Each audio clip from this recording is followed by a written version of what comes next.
My name is Patrick, here's my colleague Philipp, and we're going to talk about Flink for everyone. We want to give domain experts the ability to run their Flink jobs in a self-service manner. And with a tool we invented in open source, it's called StreamPipes. So basically, before digging into the agenda, what will the talk cover of today, just to give you a brief heads up what StreamPipes actually is and what it features. So StreamPipes is basically a self-service IoT analytics toolbox to enable non-technical users to connect, analyze, and explore or exploit their IoT data streams in a self-service manner. And for that, we offer this kind of intuitive way by modeling the analytical pipelines through a graphical pipeline editor, by reusing algorithms from a toolbox, just plugging them into together and connecting them in order to execute these algorithms on a big data infrastructure such as Flink for heavy analytics tasks, or even on the edge for lightweight processing.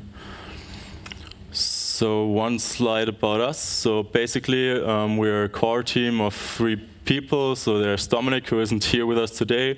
There's obviously Philipp and myself. And we're all research scientists at the FZI Research Center for Information Technology in Karlsruhe, Germany, which is a non-profit research organization for applied ICT research with about 250 employees. And within our group, we mainly focus around topics from stream processing, data management, and machine learning. And StreamPipes itself started as a research project back in 2014, so it took us quite some time to evolve it and to get it into the state to finally open source it last year.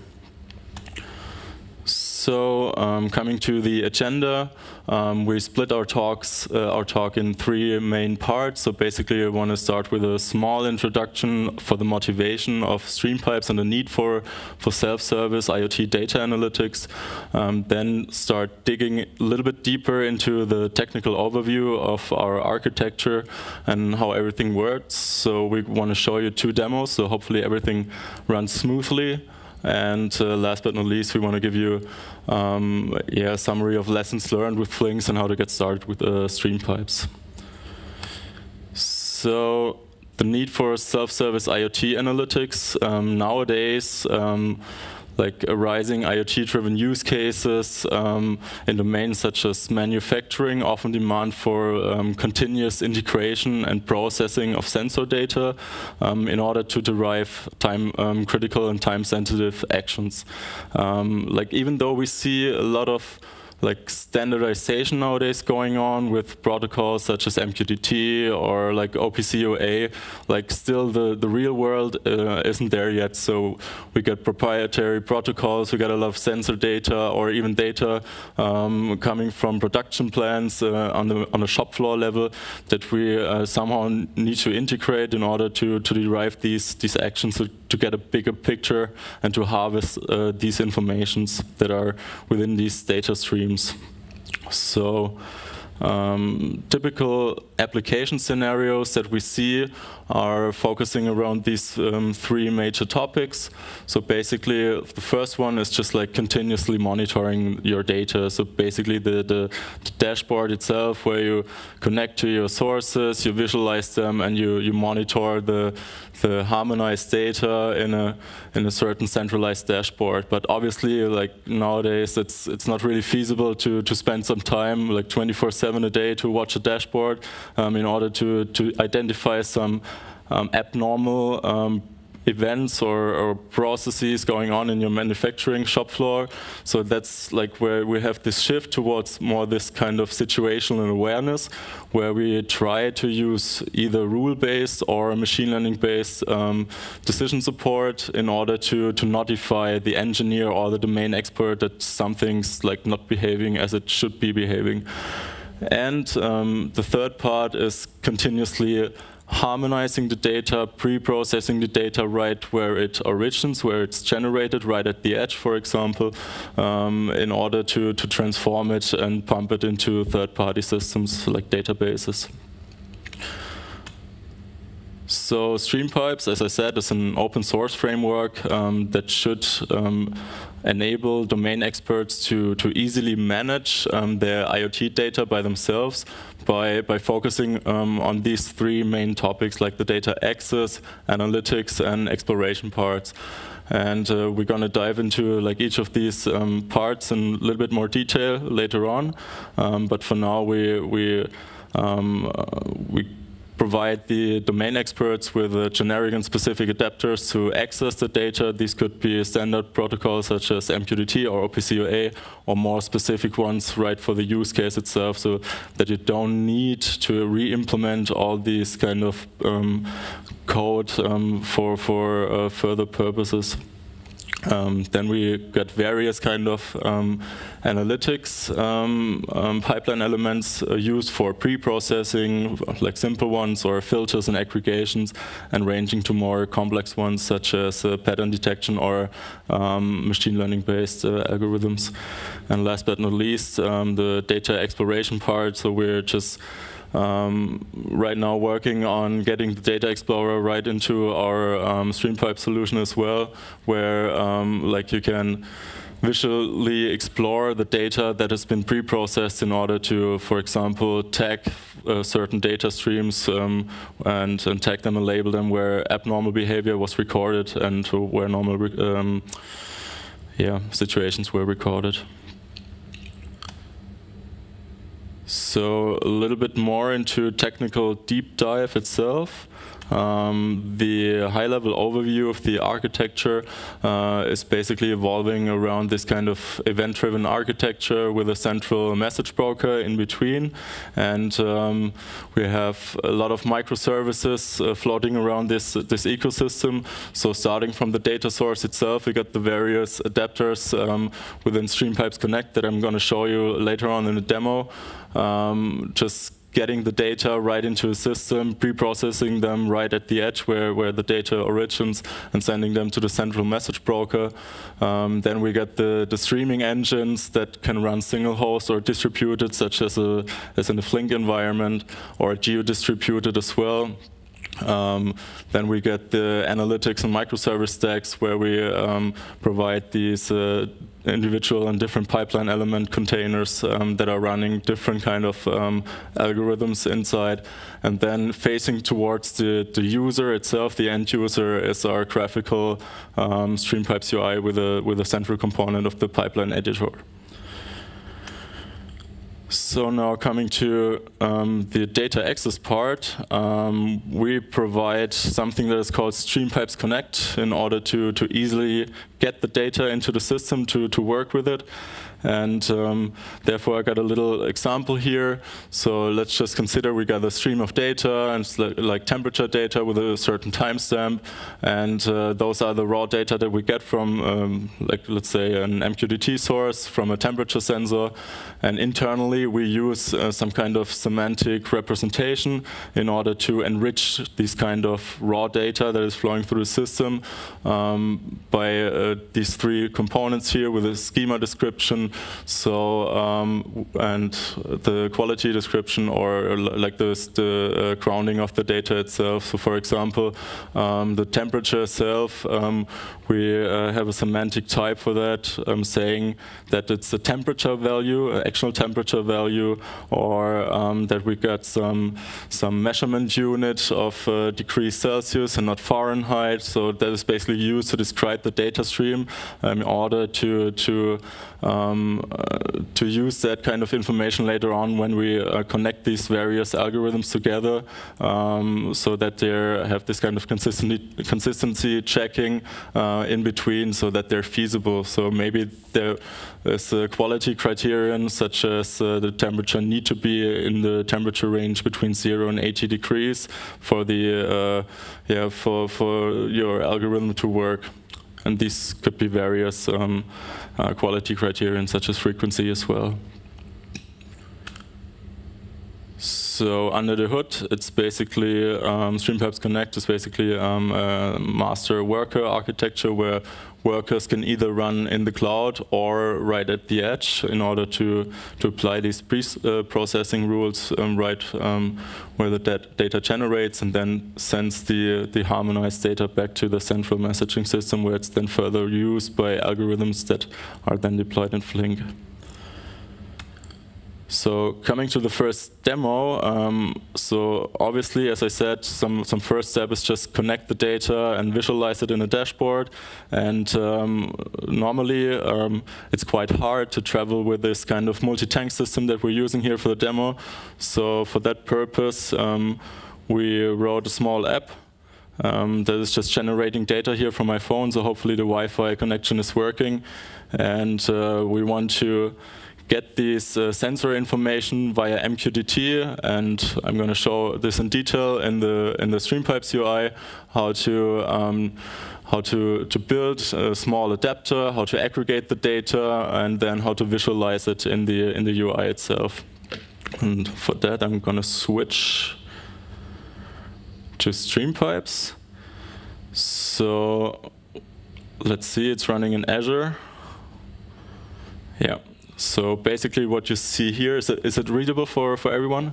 So basically what we see here is the landing plane. We got the central component, the pipeline editor, where we see we got various data stream components here already registered. We got some analytics components here used for processing, and we got several data sinks here already available. And to use that kind of information, sending to MQTT via here our small multi-tank system, I go to StreamPipes Connect.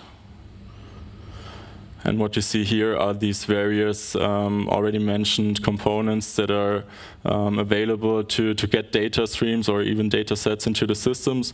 And what we need right now is the MQTT adapter. Just enter the address.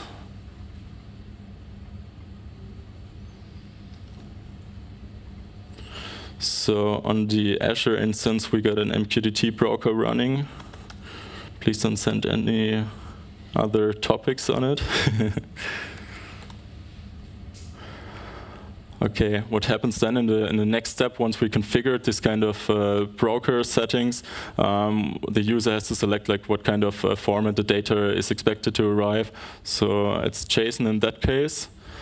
And what happens now, that the connect worker establishes a small connection to the broker and pulls some sample data. You've seen it like really fast, that it tries to guess the schema and gives some kind of recommendation to the user itself. So basically those are the fields that are registered in the JSON object itself with the mass flow, temperature, sensor ID, and the actual timestamp. And for further purposes, we mark the timestamp here.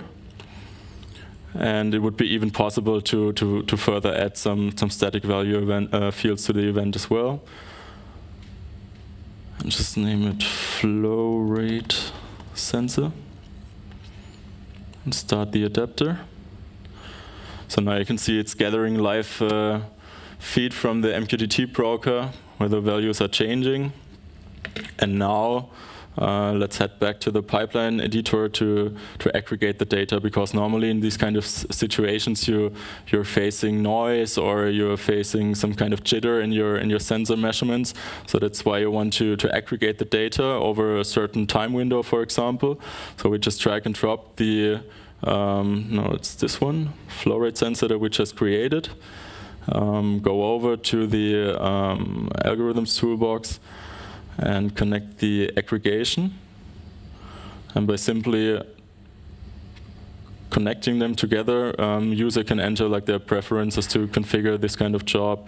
So what we see here is that we could aggregate over a temperature field or the mass flow field. What we do now is aggregate over the mass flow field.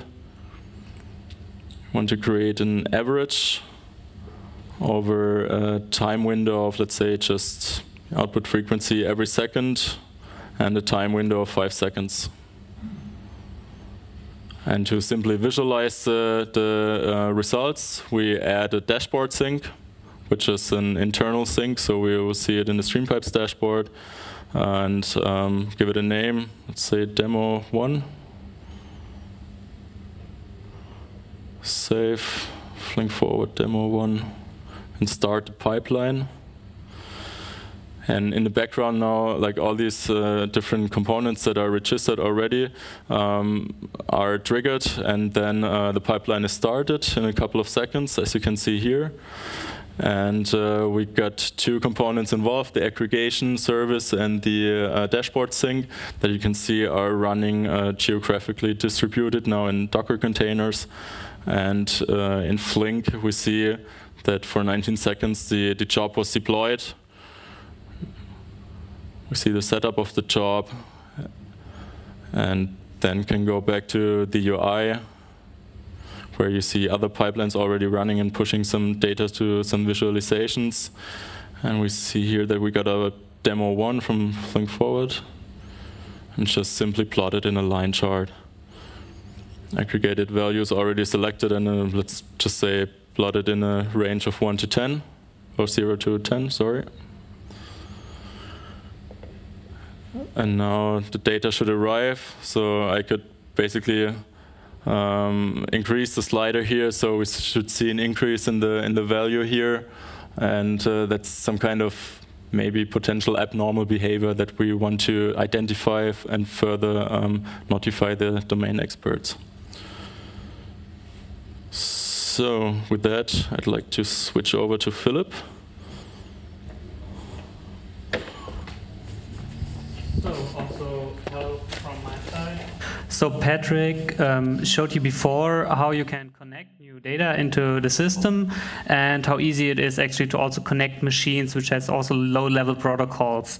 What I'm now going to do is show you how you can use our software development kit, which is based on different technologies, and extend our algorithm toolbox. So now the data is on the message broker, and we are supporting multiple ways to process the data. So you can either process it on a single host. This can be directly at the edge near the machine, or also distributed using a framework like, for example, Flink.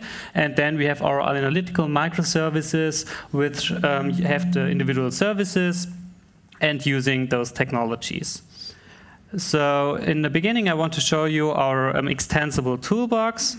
So here you already saw we have several algorithms. They can be also extended during runtime. So when you develop a new algorithm, you start a Docker container, and then the algorithm also will pop up in the UI. And all those individual components have a semantic description. So we're describing what kind of data they require. Further, we are describing what kind of user input is required to configure the individual algorithms, and also how the output looks like. So what the component does to the data stream and how it will look like in the end. All those components can run in different technologies, as you will see later on, and also the algorithms can be stateful or stateless, and we also have included several machine learning algorithms, also especially on camera data, where we use also neural networks to analyze the data and generate more insights into the data. So what I want to show you is, based on the aggregation you saw before, an example. So here you can see the schema of a processor. So a processor has mainly 2 parts. This is the controller describing what the processor is about, and the actual implementation in the runtime. And once it is started within a pipeline, the processor gets deployed, subscribes to a Kafka topic or to another message broker, processes the events and emits them to another message broker on a different topic where the next component is picking it up. So how can you develop a new component in the system? Therefore, we try to add as much support as possible. So in the beginning, you have to select one of our wrappers. Therefore, we're providing Maven archetypes that you get an already finished project structure. Then you have to implement this runtime. Therefore, we have a software development kit. I will give an example in a few slides. Additionally, you have to describe via our SDK what the component is about and provide some meta information about it. And in the end, you have to deploy it. So therefore, you start it, build a Docker container, and once you started it, it will also show up in our UI. And we are also currently experimenting with Kubernetes deployments. The code, therefore, is also on GitHub. So in the first step, we have to select a wrapper. So we have a standalone Java wrapper, which lets you write just plain Java code. Then there's, of course, the Apache Flink wrapper. Then there's also a wrapper for Kafka streams. And recently, we started to develop a Python wrapper because, especially in the machine learning domain, a lot of users required Python support. Then in the first case, we have to implement the algorithm. So we using here a simplistic view of the algorithm. On GitHub is the full example.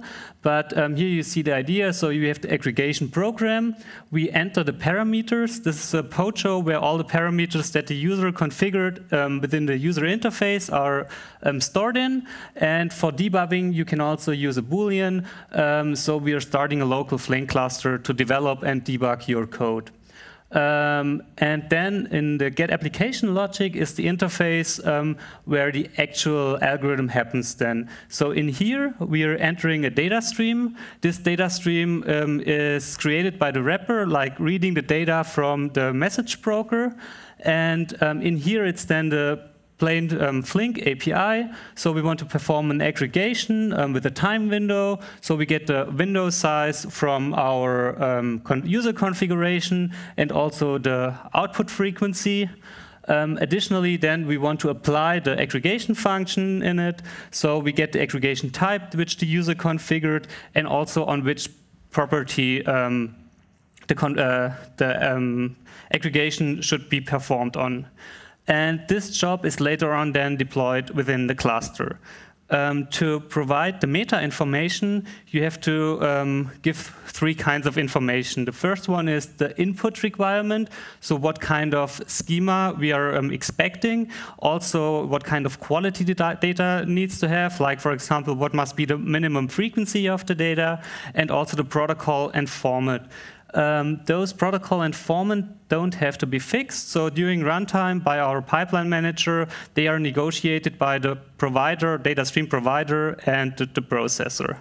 Then there's additionally the user configuration. This can be text input, selections, and also more domain knowledge which the user provides. And in the end, we define an output strategy that just says, okay, how does the event schema look like? This can be like we're keeping the same event schema, can be a custom output strategy, or we're also appending different new information to the data stream. In the code, we have like a build-up pattern for that. So you have to give each processor a unique identifier. And then in here, you have different parts, like for the input, the user configuration, and the output. The whole software development kit is also documented. But to give you an idea, we are defining we need a numerical value within the data stream. So we can just perform an aggregation on numerical values. And if that's not within the data stream, a user gets a notification. Then here's an example for user configurations. So we need to know, okay, by which key do we want to group the input stream? And in the end, you also have to define, okay, what is the output? So okay, here we have the aggregated value, which will be appended for each event. Once a user is done implementing it, you can start to deploy it. So therefore, we're building a Docker container, which is then started on a machine. And once the container starts, it registers at our backend and pops up in the menu, and users can use them. Once one of those components is used within StreamPipes, or within a pipeline, and the pipeline is started, it will trigger this remote environment and upload the jar to the Flink cluster, where the Flink cluster is then running. So within our cluster, we have the Kafka source. Then in here, we have our algorithm that we just implemented, configured with the user parameters that were entered in the user interface, and in the end, the sink, which is sending them on another topic. Now I will show you the second demonstration where we want to show you a more complex algorithm. So we take the flow rate sensor from before. We're using the aggregate component in the beginning. And one thing we want to detect is if there is a leakage in the system via trend detection. And once this happens, we want to notify a service technician, for example. And additionally, we want to calculate some statistics, for example, for machine learning, and store them in a database, in this example, Apache IoT-DB. So I switch back to StreamPipes and go to the pipeline editor.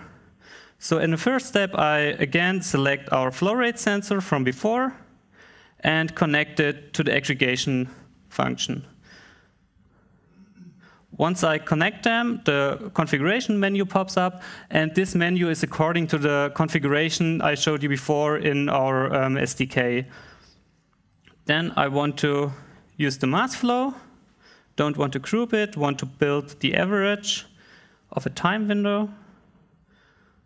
We want an output every second, and the time window should be 5 seconds. Then we save it. So in the first case, we want to detect this leakage within the system. Therefore, we have a generic trend detection, which monitors the stream over time. So I can use that one over here and connect it. And now I want to select the aggregated value, which we built before. Then we want to detect a decrease in the system over 200% within 5 seconds. And here we want to define, okay, when this happens, we want to output the whole event to our next component. And then in the end, we have several components. So we have also Elasticsearch, other databases. But for the use case here, we want to notify someone. So we're sending a push notification. This could also be an email or an SMS, which is sent to a person. And we say alarm. And then you can also provide a message to it, value too low, and store it.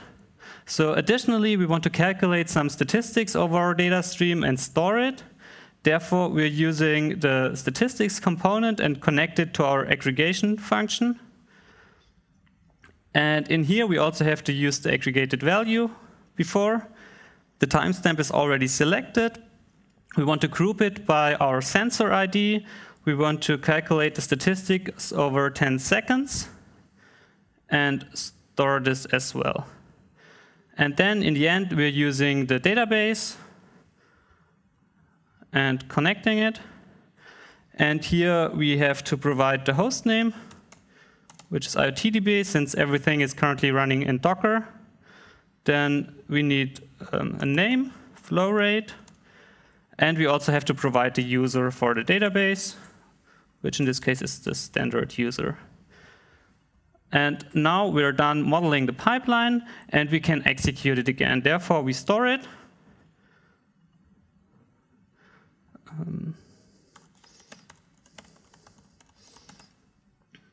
And start it. And now the individual components are deployed again. And after a few seconds, we will get a notification from the system that hopefully everything started properly.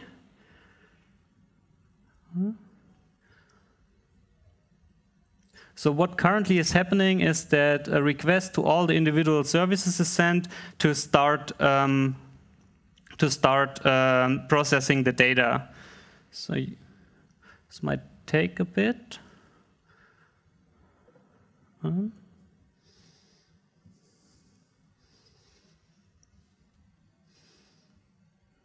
Okay. Okay, we can check the Flink cluster in the meantime. Okay, one job already started, so we have to wait for the second one. Perfect. So now you saw, okay, all the individual jobs started. Currently for the demo, we're using one server, but as mentioned before, we could also distribute them. And if we go to the Flink cluster, we now see there are 3 running jobs. And then I close it and go back to our overview. And now, so on the top right, you can see our flow rate sensor. And if I now decrease the value. It should take about 5 seconds, and now you saw there was a messaging popping up here with the rule, and now we know, okay, something went wrong with the system.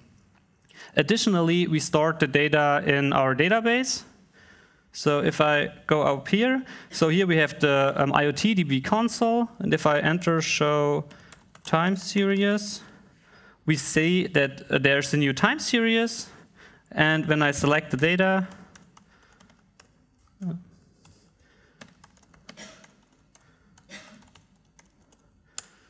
you can see that the data is already stored in here. And if I go up, you can see like the keys, and here are the statistics which we calculated. And so we can use it in another application, for example. So let me go back to the slides. So this was our second demo.